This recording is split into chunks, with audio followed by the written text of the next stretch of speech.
For some people, the answer is maybe, 3 months. And that's probably cutting it very fine. That's on the lower end of the spectrum.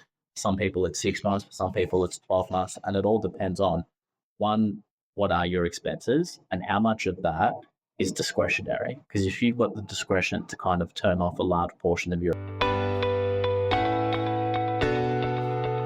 Welcome to 360 Money Matters, where financial planners Billy and Andrew talk all things financial planning. This podcast aims to increase your knowledge and confidence with all things money. Each week, they will cover topics such as investing, cash flow, budgeting, saving, passive income, debt management, and much more, so you can live a life on your terms without limits. Hello and welcome back to another episode of the 360 Money Matters podcast. I'm Billy and I'm joined by my co-host, Andrew. Bills, here we are, back again, back at our favourite time of the week. Andrew. Absolutely love it. And I reckon this one is a ripper of an episode. You say that every week. I do say that every week. And look, you know what? I'm going to say I'm biased. Of course, right? But no, look, hopefully these continue to give value to our listeners and our viewers. This one today is kind of a bit of a philosophical question and probably good in terms of the environment that we're in because there's so much uncertainty. But the question that we're attempting to answer, the question that we will answer is what would happen if my income stopped tomorrow? That's a scary question. Yeah, I mean, the whole assumption that we make as people, individuals, households is that our income will continue. And the expectation is that it's going to go up over time. Yeah, exactly right. But that's not always the case. But it's not always the case. Andrew, where do we even start with this? How do we unpack it? I think you need to sort of, maybe frame it a little bit in some detail is, okay, well, in this scenario, what we're talking about is there's no warning, there's no transition period, there's no, slowdown in income or anything like that. It's, okay, income stops tomorrow. Just bang, that's it. Yeah. What happens? How long could you survive? And what would you need to do in order to survive without any income coming in? For most people, it's shit. Like that. Yes. Well, I hope for most people, it's like, this is a damn good question. And it's a reality. Yeah. Unfortunately, things can happen. And there's many different ways that this can happen. Mm-hmm. One is someone who's sick, injured. Yep. If you're self-employed, maybe have zero sick leave. Yep. If you're not self-employed and you are an employee, yes, you maybe have a little bit of runway, but once you exhaust your sick leave and your annual leave entitlements, that's it. It can be someone gets made redundant from a job. Okay, you get a little bit of money that comes in the form of redundancy. It's not a huge amount because if you haven't been an employer for 5, 6, 7 years, your redundancy is not, you're talking weeks, not months, and all of a sudden you need to be able to, manage financially and also, continue to support your family, find another job, all of that stuff. So really the question is, how long is your runway? So what we're talking about here is, what is your emergency fund? Mm-hmm. And is this a bit of a reality check to say, I've probably been, riding my luck a little bit and it needs to run a little bit longer. Yeah. And look, in our world, because we obviously get to see through people's financial situation, that's the truth. Yeah. And you mentioned the one, okay, the illness and the injury and the sickness piece, you can kind of do a fair bit there with insurances, but the one with work, I think we give too much credit to it because I know what day my payroll comes in, I know I've got X amount of days of sick leave, I know I've got X amount of days of annual leave, and so on and so forth. And under a redundancy style arrangement, or even if you get goes bankrupt, that's exactly where I was going to go, right? So under that scenario, or the first scenario, you know about it. Yeah. Right. And you've got a little bit of time. But what if one day the business is operating and the next day it doesn't? That sick leave entitlement disappears. That annual leave entitlement disappears. Sorry, not disappears. It may come back if the government get involved and what have you, or if it does not, or if administrators get in and answer this in years, right? Absolutely right. So what we're talking about is, okay, it goes bang. So just calling out, I think we leave sort of too much, call it faith, that, hey, I've got entitlements at work, and if anything happens, I can draw on those. So let's think about this and say, okay, how long is my runway without taking into consideration those entitlements that I've got at work? How long could I literally survive? And then we'll step through this a little bit later is what are some of the things that I can and should do? And maybe do I need to have a plan in place that if that did happen, these are the steps that I'd take, and I'd rather figure that out now from a position of confidence and strength, as opposed to doing it and going, oh, geez, this has happened. Now I need to scramble and figure out what that's worth. So the way that we tend to think about this, and this is a similar approach that when we talk to people about their expenses as a household, and I'm just going to use some rough numbers.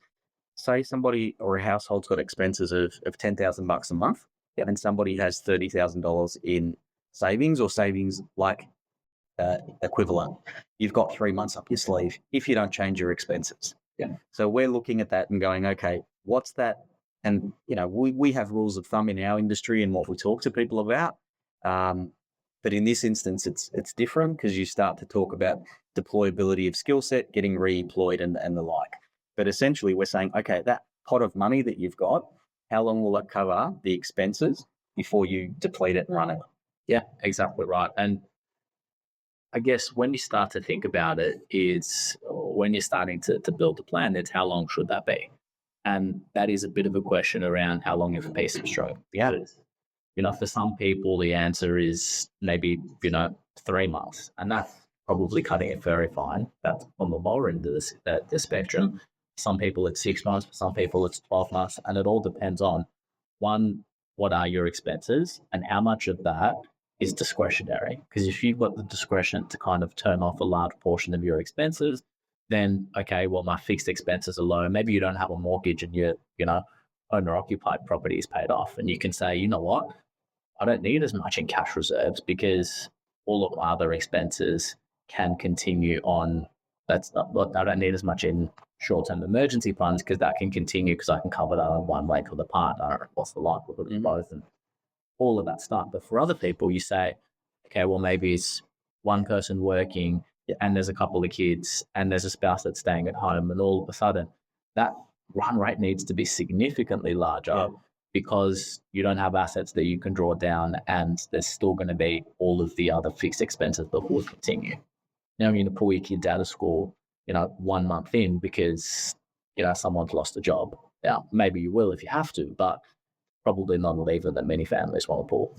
Well, yeah, and I guess when we talk about expenses and the things that you'd naturally cut, those discretionary items, you can cut those. You can cut back, you can do different things, but those fixed items, they're very, very difficult to cut back, and it takes a lot more. So using school fees as an example, that's you'd prefer to go without food than changing, the kids' school that they go to.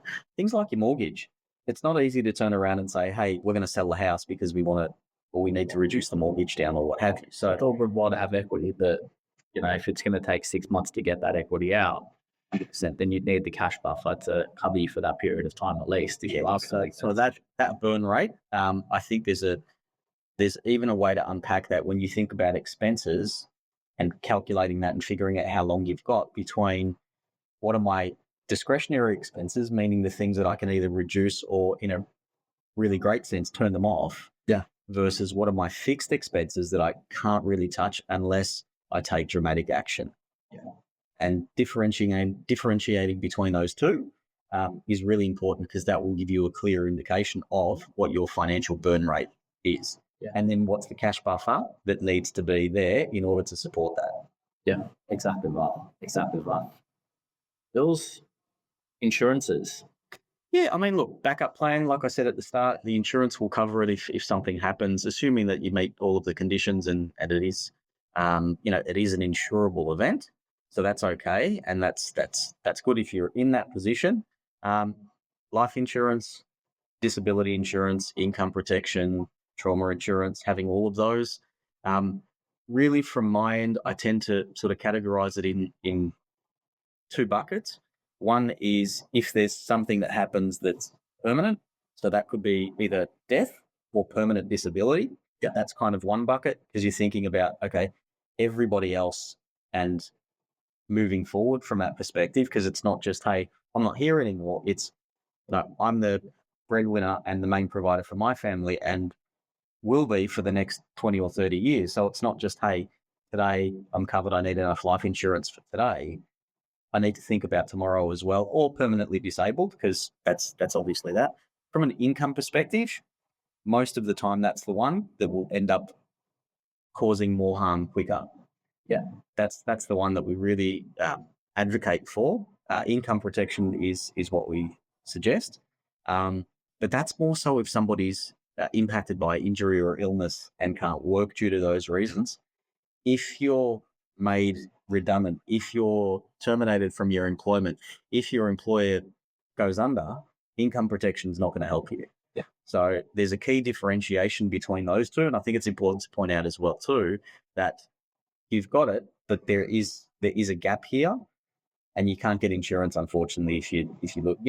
They used to have products like that out there that if your employer went under, you could do it. I know the banks were selling some certain stuff, but that was just basically to cover your mortgage repayment for 3 months, but not to pay your bills. There was no income coming in. But yeah, the insurance piece is great, and it's imperative to have, but it does leave a gap when you start to think about if you're no longer employed or if the business that you work for doesn't exist anymore. And I think that, some of the mistakes that people make when you do start talking about insurance. Now, I mean, there's plenty, but one of the biggest things that I hear is I'm working, let's say my partner's a stay-at-home parent, they're looking after the kids. And I'll use an example of a client where, we were talking about this fairly recently, and his wife's a stay-at-home mum looking after the kids, 3 kids, and he's the primary breadwinner. And so the conversation, at least from his end, was, well, my wife doesn't need life insurance because she's not actually providing any income. And the next question, because we've obviously been through this many times before, is, okay, well, let's paint a really horrible picture. Yep. And let's paint the picture that, okay, your wife does, unfortunately pass away. You're now a single parent with a mortgage with 3 kids. How are you going to work? At what capacity are you going to therefore? Will you still generate the same level of income? Do you need something to cover immediately the time frame of grieving for the first 1, 2, 3 months? Like, what does that world actually look like? And do you still want to have a mortgage and all of these other things as opposed to the cost of a life insurance policy? Yeah, and that was a bit of a light bulb moment of, I haven't thought about it in that way. And so sometimes just taking a worst case scenario and actually looking at what does that look like in reality and what would I like to see happen? Because when you paint it like that, you say, yeah, $500 a year or $1,000 a year in life insurance policy, no brainer, go for it. As opposed to just looking at it sort of on the surface. Yeah, no, important to point out. We often talk about passive income, so trying to create enough assets to then be able to give you enough income to replace your personal exertion income. A good exercise to do with this is think about, if you do have passive income, how much does that represent in relation to your personal exertion income, and look at the gap. If your personal exertion income stopped, how much passive income would you get? And then take that back and compare that to your financial burn rate and say, hey, how long have I got? Or does it even cover it? Yes. Does it make a dent? Does it make, well, that's probably the better question, is to what extent does it even make a difference in this instance, if any at all? Yeah. Because what levers can you pull, right? I mean, if you've got the ability to, you may not have a huge amount of passive income, and that's maybe the next, or that's the next thing that we're talking about as well. But if you've got enough passive income to buy yourself time, and you also have assets that you can liquidate and are comfortable liquidating if the worst were to happen, great. Maybe it is, I can sell. I may not have a huge amount of passive income, let's say, to your point there, but I might have a pretty significant share portfolio, and I can draw down on that, and that's going to give me a buffer.